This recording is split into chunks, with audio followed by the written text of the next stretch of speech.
All right, welcome to Common X Podcast with Jared and Ian. We're your rebellious show. We're here. We're doing it, man. Gen Xers and elder millennials, you're in the right spot. Thanks for being here. Today's guest is my good buddy, Gary Farrell. Dude, so how'd you get into this? So you own SkyHigh Media, right? Yes, sir. And I love these videos, man. And I see you're working with a hip hop artist. You got all kinds of stuff going on. How'd you get into that, man? Well, I back in I'd say 2000 and sorry, people trying to call me here. Can you see me okay still? Yeah.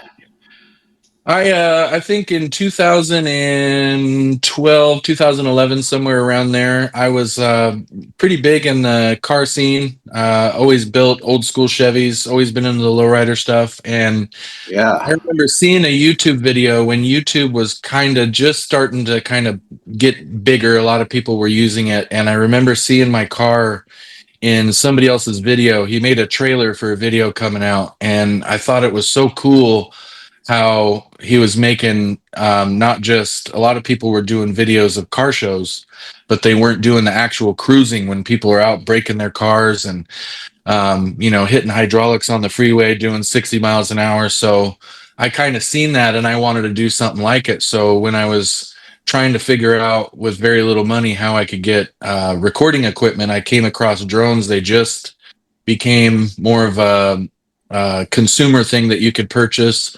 You had to put a GoPro on the bottom. You had no idea what kind of video you would get. You would send it out and hope that it came back with something cool. And most of the time it didn't. But that I thought was kind of a different way to be able to get footage. So that kind of started my interest in it, in photography and video. And that kind of blossomed into more like real estate videos and stuff like that. I started trying to see what I could use it for and be able to charge people. But I also, during that first time kind of getting into it, I would do a lot of jobs just for free, just for the practice to see if it was something like somebody would want to buy. I didn't want to charge somebody something that I didn't feel confident that they were going to get a good product. So that's kind of how I started was, let's shoot your house. Let me shoot some pictures of it.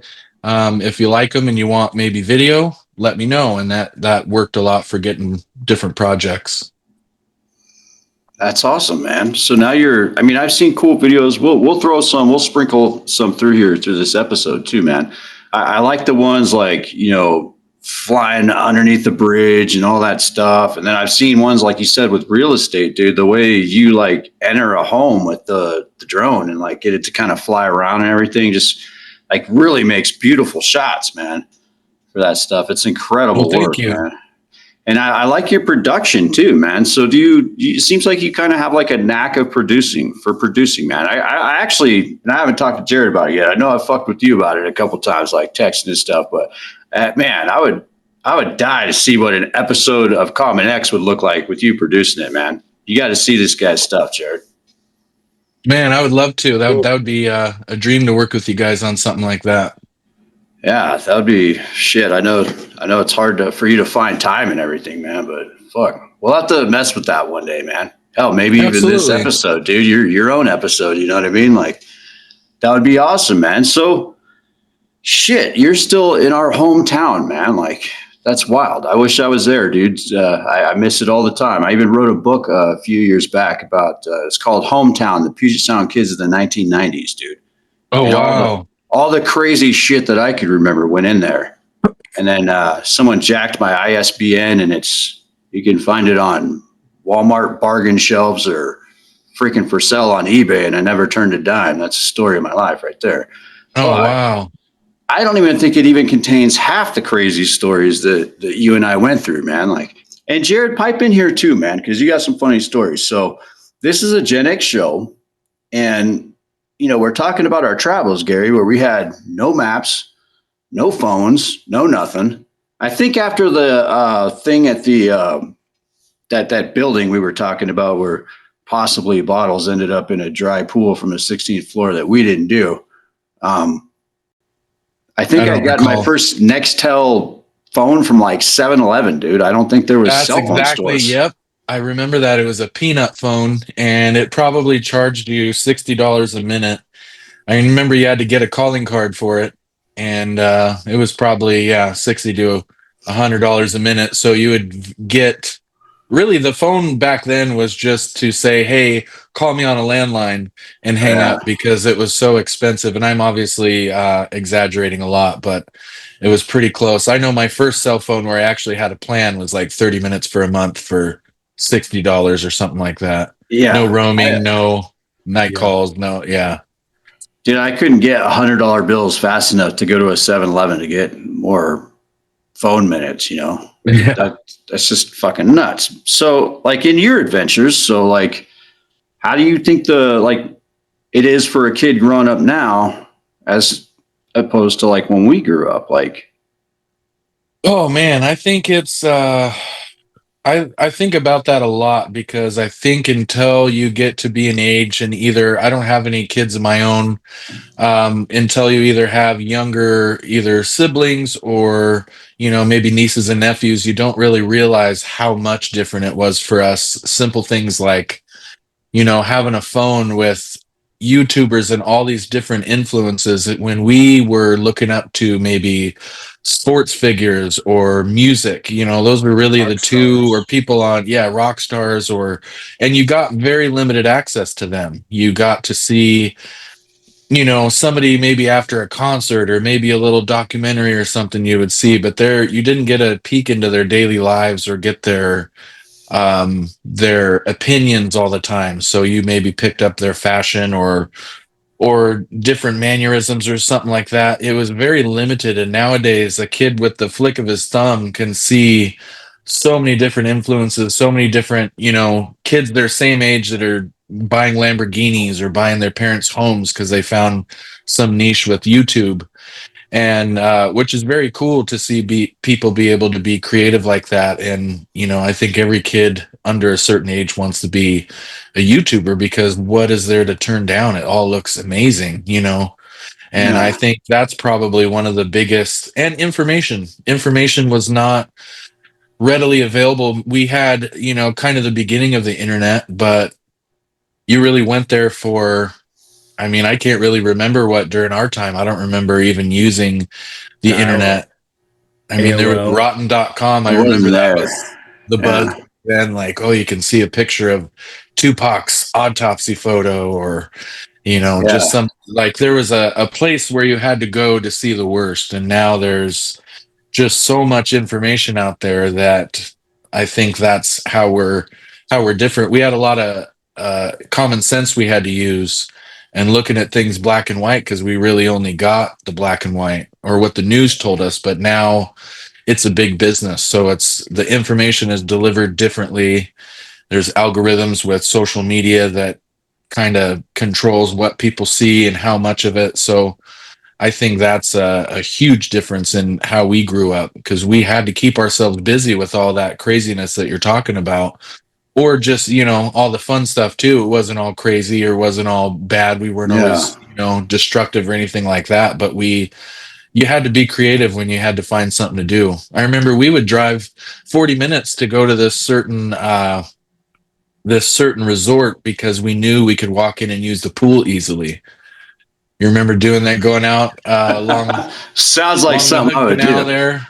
Yeah, we'd go in there Oh and yeah. Oh yeah, yeah, yeah, yeah, yeah. I remember. Yeah, it was a nice little place too, man. Yeah. yeah, and you just walk Had through that there with your indoor pool. towel, and we would and you could probably just walk in through the front door also and pay your membership fee. And we were young, and bring a bunch of our friends to go fill up the hot tub and drink a few beers, and then make our way home somehow. So yeah, that, I think a lot of that is missing. I think we could use a little detox off of the internet sometimes. Yeah, it definitely makes you appreciate too when you come across something that didn't cost you a lot of money that you like really enjoyed. Yeah, and Yeah. it's something that you kind of realize, like, our parents, never understood us. Our parents didn't understand baggy pants, or they didn't understand music that we listened to, but we do the same thing. And it goes that way. No generation is the same as the next. So there's a lot of Right. like, what the hell are you listening to? Or I can't believe what kids are doing these days. I feel like that is always going to happen and, through time. But I think our generation is a little different because of just how different they are, what we have now compared to what we had back then. Yeah. What about Yeah, you, Jared? What do you think? I think we were the last generation that knew what analog was. Right? Like you're Yeah. saying, we didn't have access to all this digital media and everything, so we had to have an imagination and come up with things and go play outside and blow up your GI Joes with them 80s. Yeah. Stupid fun stuff. But we were actually creative, and I have multiple kids, and it's just like, hey, why don't you guys go outside and play? It's like, no, Yeah. I'm playing Xbox, or I'm watching a YouTube video, or I'm texting my boyfriend, or blah blah blah blah blah. Right? It's just like, go do something. But no, it's just all Yeah. constant screen time. So I Did you and think, your buddies ever take off and like say, fuck it, I'm gonna go drive 3 states away, not knowing where we're going, and oh go yeah, I like have mess some around and Vegas, stuff? right? So, but like I remember one trip, we were helping this guy, his uncle move. He was a professional gambler, and he was moving out of his condo and putting his stuff in storage. So he's like, I'll pay you guys if you want to come down and help me move out. So we're like, all right, cool. So he put us on a plane, and we're coming from Washington, where it was, I don't know, 60, 75 degrees. Right. Right? We get there in August. We get off and like the one thing Oh we notice fuck. is we're getting closer to Vegas. I'm like turning to him like, is it just really getting fucking hot in here or what? And he's like, yeah, they do that because they want you climatized by the time you land. I'm like, Oh how fucking shit. hot That's is it in wild. Vegas? Right? So we get into Yeah. Vegas, and I swear to God, dude, everybody in this plane is sweating, so it just smells like armpits. Ugh. And Mm. the door opens, and I walked out, and it was like walking into a wall of heat. It was 105 degrees at 10:30 at night when we landed. I'm like, wait, we signed up to move a guy in this? So Oh my God. yeah, it was a Yeah. shitty move. I'll have to say, I think it was 115 or 120 during the day as we were Yeah. moving the guy. But he then paid us to drive his car back up to Washington, and it was this old Chevy Blazer. And the plan was to stay in Reno for the night and then drive back up there. So we'd left a little late. Got to Reno and it was packed because it was hot August nights. I don't know if you guys have ever Yeah. been Yeah. to Oh Reno, yeah. and that is like a billion cars and a billion people. And we went to hotel or casino after casino. Like, you guys have a room? And they all just laugh at us. Like, there isn't a single room in this entire town, man. Yeah. It's hot So August nights, man. so we gambled, drank a little bit, and just kept driving. And I remember when we got just before Washington and the Oregon side, it was like Oregon City. We were stopped at a gas station. I don't remember how we got there, but I was in the driver's seat. And looked at him. I'm like, dude, I don't remember from Shasta. Like, were you driving? Was I driving? He's like, I thought you were driving. I was like, I thought you were driving. So maybe we were abducted over Mount Shasta and deposited in Oregon City. I'm not sure. So yeah, Gary, if you don't It's know, crazy. so Jared grew up here in Spokane, and then he ended up down in Vancouver, kind of like to end his high school years. So he's absolutely 100% PNW as well. So Okay. I'm I sorry. spent some time in his Vancouver. yep, and so shit, man. And it always seemed like Gary and I were never looking for trouble, man, but it seemed to find us. But I guess when you're in Las Vegas and you go to the skateboard shop at the mall and you decide, okay, let's go skateboarding, and you don't go to one of those fancy skate parks, you and I would just hit like Maryland Parkway somewhere in the worst neighborhood of Las Vegas. Chose to skate down there, Oh probably near yeah. that building we were talking about. I remember that, man. But like, Or the big just concrete rivers underneath the yeah, the roads down there. aqueducts or Yeah. whatever. Yeah, dude. But those are some of the best times, man. And rocking that Ranger, dude. I don't. Dude, did we literally take that like off, just pull off into the desert out of town and then just start freaking hitting MX jumps with this Ford Ranger? You just triggered a memory that I almost forgot about. I remember. So you had a girlfriend. I remember her parents had a really big house, and they owned some insurance company, like big name insurance company that we won't mention. Um, Oh shit. and I remember going to her house with you, and the cleaning people would lift up our legs so they could clean underneath us. And I remember just thinking how wild it was. I can't remember her name. I remember what she drove, which was an Eclipse back in the 90s. And when you guys would hang out, she would let me drive it around the strip, and I felt like just one of the richest guys. I might as well have been in a Lamborghini driving down the Las Vegas Strip in a brand new Eclipse at that time. But yeah, so we were out in the Ranger, and we were drinking, and we did just pull off to one of those chunks of land in the middle of Las Vegas. And this one, we happened to find a little circle track, had some jumps, and you were, I think we were taking turns getting in, going around this circle. And then at the end of the circle was this little hill, and you were launching that thing probably 6 to 8 feet off the ground and then landing and then going and doing it again. And you're in the truck and we're all standing off to the side drinking. And I remember you taking off, and you took off your shirt at some point. That was usually Ian, few beers in, shirt come I off. was I was lean and mean back then, man. Oh yeah, we were dangerous. And yeah, you had your shirt off, had a beer in between your legs, went back to go hit this jump, and we're all standing there kind of waiting. And then we see a black and white cop car, which was really Oh intimidating yeah. because we didn't have black and white cop cars back at home. So it seemed like Right. something you see on TV, like these, for some reason, Yeah. these cops were worse. And we see him pulling into this lot, and we're trying to wave Ian down, and he's yelling out the window, "Yeah, fuck yeah, we're going to go off this jump." And we're like, "No." And he's seeing us just like, I don't know if it was the distance, but I think you took that as, "Yeah, go for it." And we're like, "No, no, no." And the cop's driving down there, and we're thinking like, "Oh, he's cooked. Like this is over." And he comes flying off the jump, and we would normally celebrate that, but there was a cop there, so we just kind of were like, fuck, don't What did you do? don't do that. Yeah, I remember talking to the cop too, man. He yeah. somehow You drove let over us. there. He let us With your out beer. for some reason. Yeah. Yeah, no, he said, "Don't do it so close to the road. Your headlights are bugging traffic."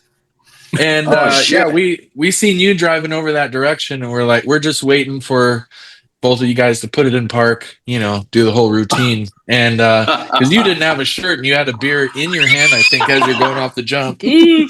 Mike's Hard Lemonade or something. And nope, you backed up, drove back from the cop, and that was it. And you came back over. It was like, "Oh, he said we can keep partying," which is not exactly what he said, but we all took it like Right. I took it as yeah. Mhm. For sure, any man. win like that when you're that age is huge, because the cops are normally the ones that come and tell you to stop. And that in that Yeah. case, in your mind anyway, they said to keep going, just not so close to the road. Yeah, I lucked out on that, man. But that was that stuff we're talking about, right, man? We weren't sitting around a computer trying to download something for 12 hours just to see a piece of side boob, man. We were out doing stuff, you know? Yeah, we had the scrambled cable channels that were the side boob back in the day. Oh yeah. Yeah, I learned a lot at 1 Public access a.m. channels. Yeah. I think they were like pay-per-view we couldn't afford, but they'd give you like a little scramble of something like, oh, man, this is coming in pretty good today. Like, oh man, it just went out again, Yeah. Cinemax was still Skinemax, right? Right. Yeah. You get like some soft core or something, man. But yeah, it wasn't accessible on a cell phone at all, man. No, it wasn't. There's so many things that we didn't, and now you just have a thin little square in your pocket that you can pull up any information, anything Computer. good or bad. Yeah. And that's, I think, the biggest. I think he's right. Yeah. We are the last kind of generation that knows what it's like to not have that. or at least be a party to seeing it grow from nothing to something, going from the first cell phones in cars with a big brick that you had to carry with it, and it was probably a Oh couple yeah. dollars a minute, to now having a Yeah. full-blown computer in your pocket, which is For insane. $25 a month or something with everything. Yeah. Yeah. So I know that you and I spent a lot of time, man, driving around, dude. And it Oh was yeah. always about the music, man. We always had, and you were like a lot more up on it than I was, man. You always had the latest shit, you know. You're like, oh man, I'm going to pick up Gary. We're going to go freaking do this or whatever. And I always knew you had something new from Sam Goody, man, that you were like, I mean, coming right out of the rapper that like, oh shit, no one's even heard this yet, you know, like, are you still like, do you still kind of reminisce on those days and the music? Most of the music I listen to, probably a lot of it is what we would listen to back then, because music to me back then is tied to a lot of good and bad memories, and I like to kind of visit that. I think a lot of us do. There's just that song where you're like, oh man, I remember this.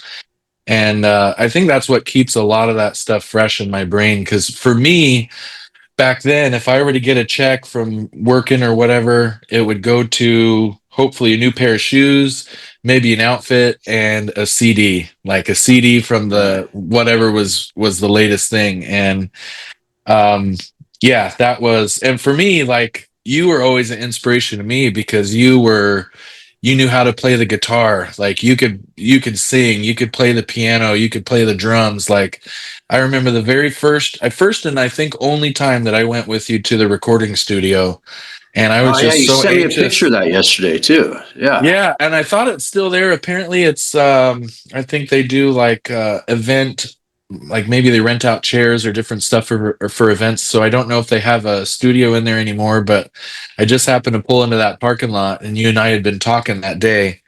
And yeah, that's what kind of triggered that memory. But I remember being in there when you were recording, not knowing what I'm doing or what I'm even there for, and like just anxious to make some kind of sound that would be recorded, that you would be able to, because I remember he gave you your masters when we went in there, I think right before you left to Las Vegas.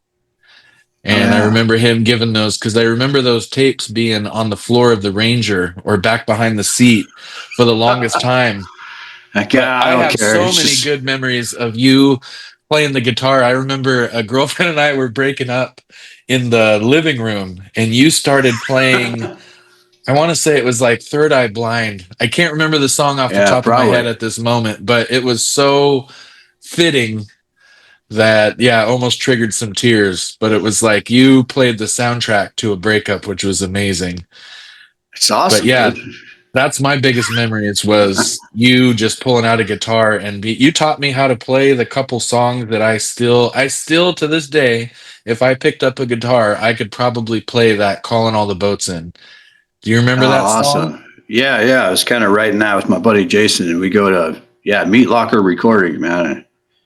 If Oh, Jason was and I it? Yeah, it could, was Meat Locker. It was called Meat yeah, it Locker was, back then. and it was Gordon owned that. He owned that. Now it's Gordon Studios or something, right? You sent me a Yeah, picture of it Gordon yesterday, Sound, I man. think Thank it you for is. that. Yeah, and that's so awesome. But yeah, he would let us kids go in there, you know, and fuck, we only had 16 tracks, and but we were in a recording studio, man. And I remember putting out like several singles out of there, man, that I had a CD or cassette or something to at some point, and I don't know where any of that shit went. Some of it was good, some of it was shitty, like, you know, but it was fun, and it was uh, now all that stuff people do it right at home. You know, they just hook up a USB mic like we're talking on right now. You know, like doing this podcast, and they create their own stuff from home. And I don't think anyone actually goes to a recording studio anymore. You know. Yeah, I don't think I'm sure there are people out there, because there's so much expertise a lot of times in places like that, where, somebody has music and they know what they want to do, but they might not know how do I produce, how do I make this sound better? How do I put out something that sounds good on their side? And I think that there's probably still plenty of places that do, but yeah, the option to just be self-made, and if you can make your own beats or play an instrument and just set up a phone, people can make it just from one song that, makes everybody feel a certain type of way. It's pretty incredible. That is, on the flip side, I think, a cool part of all the change in technology that we're seeing. But when you think back to what it took for you to be able to make some music and record it, like, what would we even have recorded on back then if we didn't have that place to go? Right. Yeah. Yeah. And he was always like so supportive of, if you had some talent or whatever, man, he was always, Gordon was always so supportive of, getting people in the studio, definitely, man. So back to you, man, with these videos and stuff and SkyHigh Media, man, you have some serious production value going on there, man. Thank How'd you you. find your niche I think you got like some serious producing stuff going on there, man. You always got that style. You pick the right song that kind of goes with everything. I love the lowrider stuff, man. How do you feel about is that something you want to do moving forward in the future? Like doing some more producing too, as you take your videos? I've always I've struggled with where I wanted to go with it. When I first started, there was so much you had to learn about drones and flying drones, and then you had to be licensed through the FAA to be able to make money off of them. And then, I watched so many videos, a lot during COVID when there was nothing to do, of learning all the ins and outs of, how you want your footage to look, how you want the motion to look when you're recording footage. And I felt like a lot of stuff that maybe didn't pertain to what I was doing at the time, but it might help me in the future be able to do, because I wanted it to look as professional as possible. And I didn't have, a bunch of money to throw at starting a business. It was just basically me and the equipment that I had at the time. And then I just kept putting more money into that and kind of doing research constantly. I'm constantly trying to figure out how to do everything right. And the problem with this as a hobby is, every year something comes out where they figure out how to do that thing that you may have learned this long process. They figured out how to do it real quick with this new operating system on this new toy. So you got to spend money and get that. So I never really knew what part of, I always wanted to be, I wanted to shoot it. I wanted to do my own, business logo. I wanted to do it all. I didn't want to share any of that with anybody else. That was my downfall, I think, at the beginning. And then I had done a couple projects with a gentleman shooting some footage for a documentary, actually, about Ivan the Gorilla in Tacoma. You remember him at the BNI when we were kids? And I was just giving him the footage. I was just kind of shooting some B-roll footage from in the area where the story was kind of from. Okay. And I thought, man, I'm not going to edit it. I'm just going to give it to this guy and hopefully they do good with it. And I was really hung up on that until we sat and watched it. And I still had pride in what I was doing. I could still see, something I knew I did up on the big screen or wherever that was played, even on YouTube or, company websites. So I definitely changed my opinion on that. So really, I don't know if I enjoy the producing part of it more, or if I enjoy shooting the video, or the color grade. I know there's part of it that is very time consuming that I don't love doing, that can kind of hang up a project sometimes. But at the end, knowing that I did all of it always makes me feel pretty special. But I'm still looking for that avenue that I want to, I always thought I want to go work for a big company and I want to be the one that shoots the footage, just gives it to them.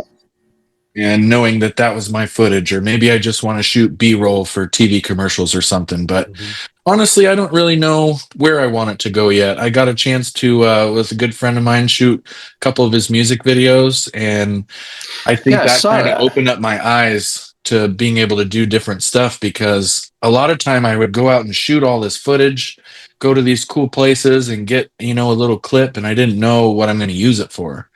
And then when we shot these music videos, it was kind of an opportunity to make like a little mini movie. And, you had all your content right there. And I have liked doing that too, but I'm also a little selective on, because I want it to be fun. This, has always been something that I did on the side, and I want to enjoy it. They say if you enjoy what you do, you don't work a day in your life. So I try to Right. keep a balance where I'm not doing stuff that's um, just boring, basically. Yeah. So Right. tell us more. That's awesome, man. Tell us more about this artist, man. Because I've seen some of these rap videos, man. They're pretty cool. You'll go into like a train yard, where you got a box car that's has graffiti on it or something, and you guys make these pretty cool little videos, man. Is he an up and coming artist or just doing it for fun, or? He's a LA legend. He's been around for quite a while, and he's a pretty well known tattoo artist, and also does graffiti art. Does a bunch of murals around town, and I had known him. We had kind of crossed paths online through social media, and I had reached out to him when he was opening up a tattoo shop, and I'm like, "Hey, man, I can come do a video, maybe do a little mini commercial for you, fly in the front doors." And so we had kind of kept in contact through that, and then we ended up bumping into each other, and he had kind of thrown that out as an idea, like, would you be interested in shooting some music videos for me? And it wasn't anything that I had done yet, so I'm always very nervous to overpromise something that I might not be able to deliver on. And Yeah. it through that and going out and shooting it, we had so much fun. And the first video we did was kind of around his car, and lowriders have always been, that anytime I get a spare 20-30 minutes, I'm cruising around town in my car or something. So it was like all the everything that I was interested in doing, we were going to be doing a video for. And that really opened up my eyes. Like, he has all the perfect content, and it makes it fun for me to be able to put the video together. So it's a real good combination. Yesterday, I actually recorded him performing at a car show. So that was kind of being up on stage in front of a bunch of people is probably top two fears. And that I was up there, recording, and I don't think anybody's really paying attention to me. I was just the video guy, but that kind of helped me not be too afraid of that anymore. That's awesome, man. I dig those, like that outlook you have, man. Those humble values, like not wanting to overpromise, and is that quality going to be there? I mean, that's amazing.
I'm my biggest critic. I have a lady I've been shooting real estate videos for since the beginning. She really gave me my start in it and trusted, what I do. And I did a couple videos, and after that, it was there was no telling me what she needed.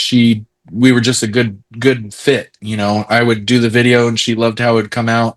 There was no, hey, could you do this a little differently? And it allowed me to try a lot of different things. So I would even if she didn't give me feedback, I'm my worst critic. So if I didn't get like, oh, beautiful video, I'd really get in my head about it. Like, oh man, I hope she liked it. Hopefully this is something new. Hopefully it wasn't too much. So um I try not to do it anymore. I used to really need that feedback to know, okay, I can promise that. I can say that I can do that good. But until I would hear that, I'm like, oh, maybe she doesn't like it. And we'd go Yeah. months without her commenting on a video that I would do for her, and I'd do maybe a couple a week. And I just learned to like just trust the process and take that time to maybe do a couple projects with somebody and not charge a bunch, just so you know that you're putting quality into your work. That's awesome. Taking that time to perfect your craft, and even doing it at a lower cost, just so you can get better at what you do and help that person out. It's amazing, Yeah, man. because the biggest part of it for me is being able to, for somebody to see the project that they had a vision and they might not be into the video or know much about it, and then I'm able to bring that to life, and for them to be really excited about that is my favorite part, to because you always hope that you see their vision, but you can't see through somebody else's eyes. And if they don't give Yeah. you a lot, which some people will say, I want it to look like this, just do your magic. And it's like, oh, shit, I don't know what that even means. And then when you're able to deliver on that, not fully trusting it feels really good to know that, that's something cool. It brings me back to when I seen that first video of my car, and I was like, man, that's really cool. Like I felt like could have been on a movie. Yeah, yeah, I remember seeing that too. That's where you got the drone footage of your car, and it was kind of rolling through, and you had that cool music in the background and everything. When I first saw that, I was like, 'cause I don't think I realized that it was you when we first started talking on TikTok or whatever. Like we were seeing each other's videos or whatever. And you're Mm-hmm. like, hey, bro. And I'm like, whoa, whoa, whoa. That's you, Gary? Man, shit. Because I knew you were into lowriders, right? And you had an uncle or somebody, didn't I remember they like fire bullet holes into one of those vehicles to like replicate those stickers or magnets they used to sell at like auction stuff Yeah. like that. Yeah, I Yeah. mean, I remember hearing those kind of stories, man. Like, tell us more kind of about that. Like, so you've always been into this lowrider thing. It's always kind of been your baby, man. But you had some help along the way, huh? Yeah, well, I grew up both my dad, my stepdad, he's been there since I was a little kid, and my uncles, they were all into everything had to be lowered. They were more into a lot of race cars. I had an uncle that was into Mopars, and he's the one that did that truck with realistic bullet holes, and they fired, I think, with an AK, fired into a old panel on a car, a fender or something, and then the guy that did them airbrushed it to look as awesome as possible. And I think he ended up getting that truck into mini trucking. But cars were, since I was a kid, customizing cars were always my favorite thing. As long as I can remember, I would take Hot Wheels and put them under my dresser leg and pull down on it to try to smash it down to chop the top on it. And I would paint them with markers, and I would see what my dad would do outside, paint my mom's car, painting one of his friends' cars, and I wanted to do that so bad. And then I think it was somebody that I know you went to school with in junior high, and for the life of me, I can't remember his name. I think his first name was Jeremy, but he had I think it was my first year of junior high. He had a lowrider magazine on the front of his binder. And I was like, oh man, what's that? And the white wall tires and the wire wheels, like there was just something about it. And Yeah, once I became obsessed with it, it has been a lifelong obsession, and kind of something that I never thought I'd be able to make happen for myself. Coming from a small town, I didn't think I'd ever maybe have the money to build one of those cars or be able to do it as cool as them. And it's just like a constant reminder, that I made one of those childhood dreams come true. So it's never been something I've been able to let go of. As many times as I threatened to my friends to sell my car, or, I'm over it, I don't want to go to car shows anymore. Um, it's always stuck around, always been a huge, huge part of my life. that's awesome, man. Jared, what about you, man? You done any big rebuilds? I know we got one coming up on Sabrina's truck. Yeah, we got to get that thing back together. It's a 1940 Ford Oh, F100. wow.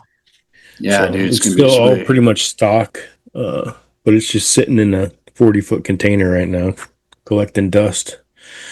So Well, one of it's these days collecting we'll dust and break it not out. rust. Yeah, Yeah. that is the key. Yeah, we'll get that thing But wheeled over to the shop here pretty soon, man. Look, I just yeah, forgot what she I was wants to going to say. keep it pretty stock though, because I was like, hey, we could do this and we could slam it and we could put a bigger engine in it, and because it's all stock right now, right? But her dad, he got a flathead for it to go into it. So I have that as well. And I'm just Oh, like, wow. we could put that in there. And she's like, I don't know.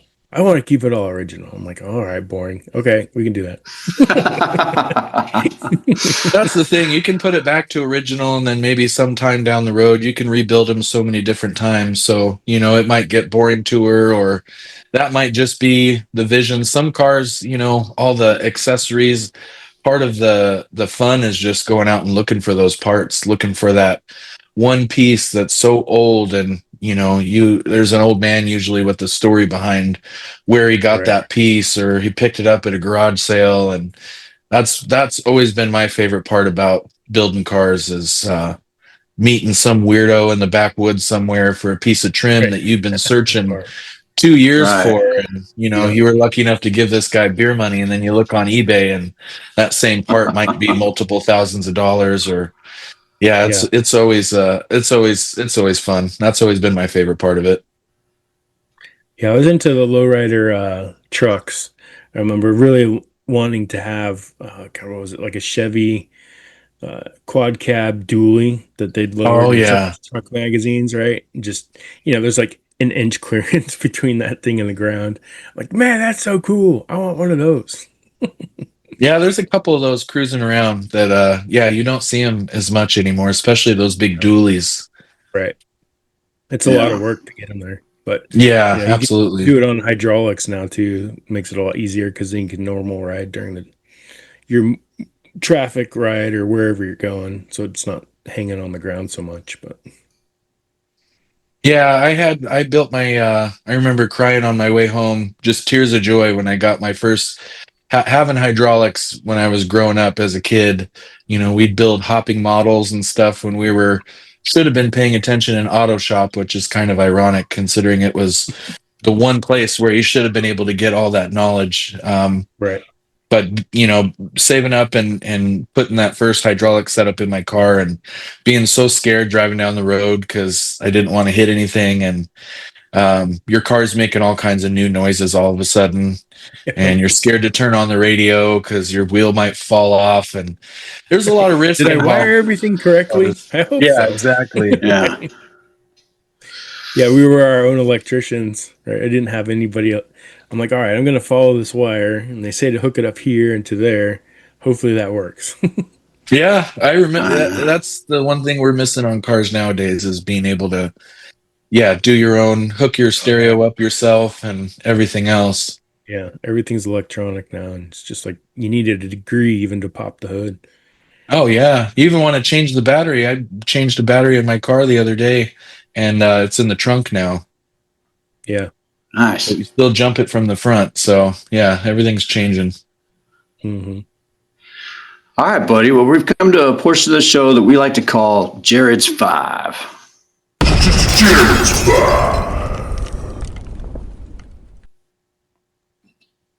All right. So we just asked you a couple questions, 5 questions.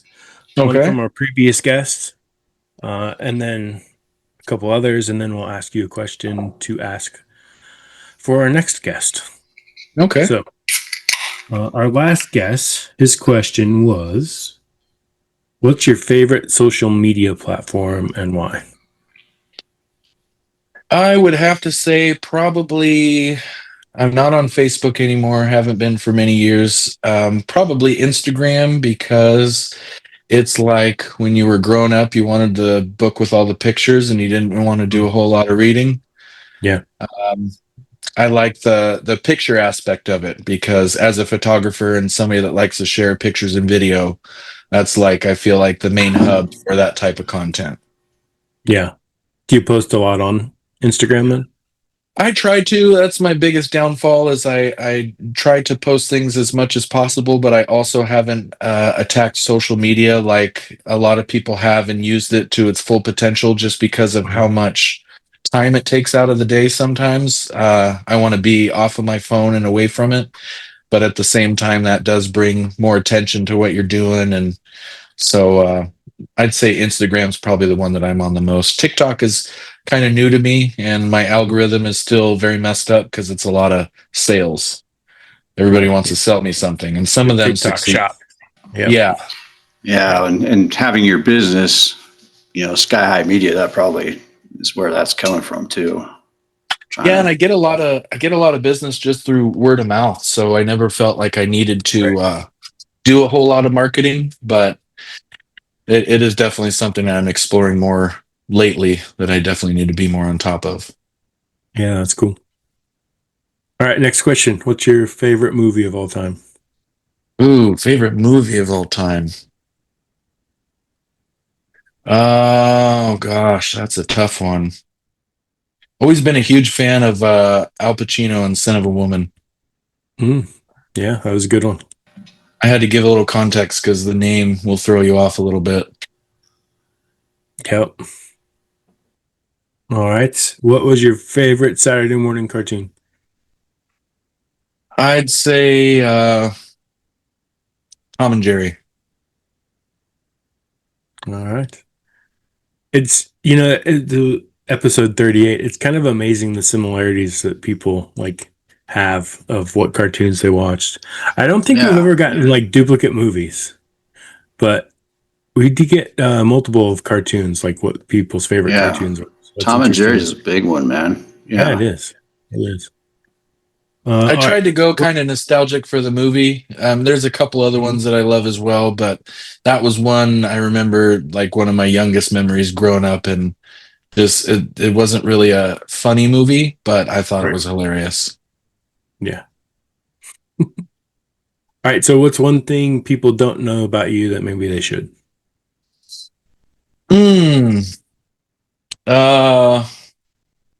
Gosh. I would have to say probably I'm very outgoing, like to joke around a lot. But also I don't love huge crowds or being around a lot of people. Yeah. That's what I've kind of found out later in my years. Right. All right. And then if you had a time machine and you could go back and tell your teenage self one thing, what would it be? Oh man. You know what? I would probably say you have a lot of questions, but they're not yours to answer. Don't take everything personally. Nice. Yeah, that's a good one. But I wouldn't change a lot. Yeah. Yeah, I mean, you are who you are today because of the decisions you made, right? Yeah. So and we've all seen those movies where there's time travel and you make one decision differently and it changes the whole course. So exactly. Back to the Future. Yeah. You might be doing this interview from prison or something. You never know. Possibilities are endless. There was a high possibility at one point, probably. Right.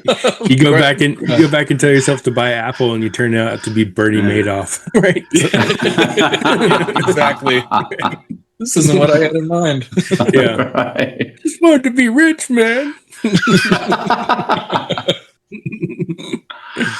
All right. So then, a question from you for our next guest. Can be anything.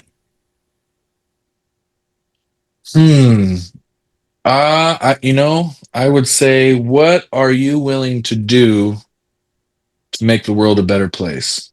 I'll hit you with this though, man. By far, everybody's got that one friend, man. We've always been like close. I can't believe that it took 25 years for us to see each other again, and it's come down to this on Zoom, using that technology that we didn't have. We were like best buds forever. And I hope that you come up here, man. If you get a chance or a couple of days or something, man, come stay with April and I, man, at the property. And yeah, and we'll kill some beers. We'll have Jared over, and his wife's a hoot too, man. We'll just have a freaking blast, man.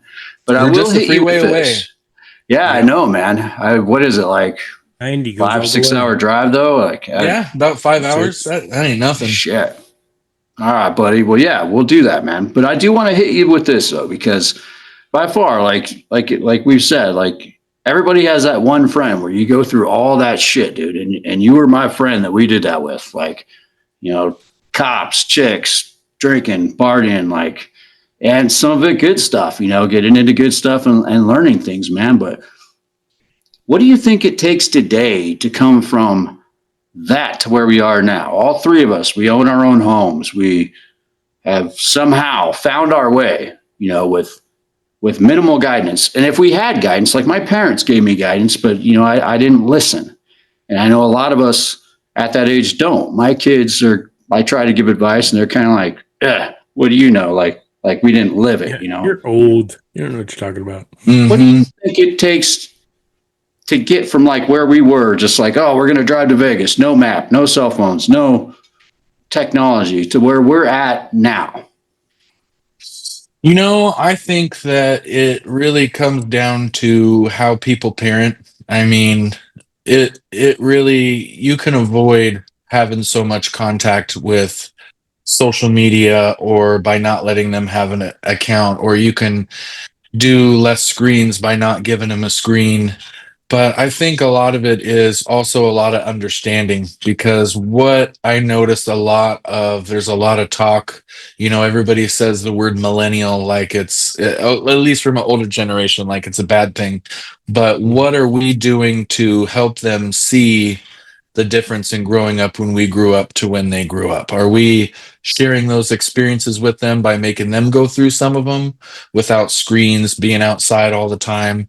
I think it's a lot of understanding on both parts to be able to share that with the younger generation, because we can talk a lot about how they don't do it right, but what are we doing to kind of show them the way of how to avoid, potential negative things coming out of all that technology, or all that difference in us growing up to when they grew up. I think it's just a lot of conversations and a lot of real information. Yeah, I Because like they're going to that, get the information on their own. So why can't you at least, acknowledge that and be able to explain to them, like, you're going to see this, but here's what you really need to know about it. And if we're not sharing anything with them, then we can't really be surprised when they get a different, they go a different road or fall victim to something negative that has to do with that kind of thing, if that makes sense. And no, it does make sense. And Jared, I don't think we've ever had kind of an answer to a question like that where, we always kind of talk about the Gen X elder millennial thing and our experiences and everything, but typical Gen X, like, we're not really taking responsibility for it though either, right? Like, what are we doing I like that answer, man. What are we doing to kind of help groom the newer generation, get to where we're at, coming from oh, let me stick my finger in the light socket. Oh, that's shit. That's what happens when you do that, like kind of preventing them from doing that. But also, are we giving them the right guidance and asking the right questions and kind of leading them into the same way? Because we do have some responsibility there, don't we? Yeah, I think so. And I don't want to soapbox, but because I can go on, but Sure. I think Gen X, we were that silent generation and we've existed that way. And I think honestly, that's why our country is in the shit show that it is right now, because we just kind of sat back and let it happen. So I think Gen X, especially now, has the responsibility to like wake up, take the reins, and not only teach the next generations more about not being silent and finding their voice, but just, speaking out now against what's going on. So I absolutely agree. I think there's also a lot of kind of an attitude that everybody deserves information. Everybody deserves to know what's going on. Everybody, right. and I'll use as an example real quick, the whole drone thing that was big in the news. It was a very simple answer to, there was something being worked on that was not released to the public yet. Right. And once the news kind of started pushing that somebody needs the answer for these drones, because they're getting a lot of information about, oh, they flew over my house, there's car-sized drones. Right. Yet we have cameras that can take pictures of the moon, but we haven't got one solid picture of them. Yeah. We all think that we deserve all the information in the world, but we really don't. We have a lot of information at our hands, but that's kind of created a I don't know what you'd want to call it. I'm losing the word. Cesspool of information. Yeah. Oh yeah, you jump online, you're like, hey, I mean, honestly, there's just for just so this. much. And it's getting worse now. I just, saw this thing last night on the amount of what they're calling AI slop, right? That's just going all over the internet. People are just creating these AI videos, throwing them up on YouTube and throwing them on TikTok. And some of them are just, the technology's gotten so real that, they can have conversations of real people today saying things they never said. And then a Yeah, lot of people just say, oh, yeah, that I guess that makes sense. And then they'll be like talking to their friends, oh, did you see so and so said this to so and so? And then the Gen X is like, no, mom, that wasn't real. That was an AI video. So here's how yeah. you can tell. But I think it's definitely getting worse. And so I think future generations are going to be kind of trapped in what do we believe? Like, if you can't believe what you see or hear or read anymore, what is truth? Holy Yeah, shit, that it's is kind of added scary. that. That is scary. It's added that element of, because, as a person seeing one of those videos, you can say, well, I know that's not real, but you don't know every single person's brain that is receiving that information. So if they see, I've seen prank videos where they take a picture of a couple guys in Best Buy and they can put it into the AI video. And then all of a sudden those two guys are making out in the stereo section, and they're Yep. saying, oh, is this you guys? This is weird. So it you just don't know what kind of what kind of how a person's going to take that information, and it could be something very simple, but it can completely change their whole outlook on a certain subject, and some of those subjects are pretty important. Well, and that gets back to you as like a content creator, right? Creating videos and stuff. Like, have you used any of these AI tools? Some I have for photo editing, like being able to remove things out of a picture to make it more appealing. I've Right. kind of messed around with, and they're not quite there yet. But you also, as a content creator or photographer or videographer, you don't really want them to be, because Right. now they're creating a thing where it's like, well, we don't need you. If we want a video Mm-hmm. flying over a lake, we can just put it into AI and then it'll show us a video of flying over a lake. So there's Right. always that fear that, are we going to be replaced by this new technology? There's Mm-hmm. some of it's Yeah. that's interesting to mess around with, but um, you kind of want it to be authentic too. And I Yeah. think if you use too much of it, then you're not really the creator anymore. The app is, and they're Right. getting smarter by the day. So um, I definitely think it's a scary road.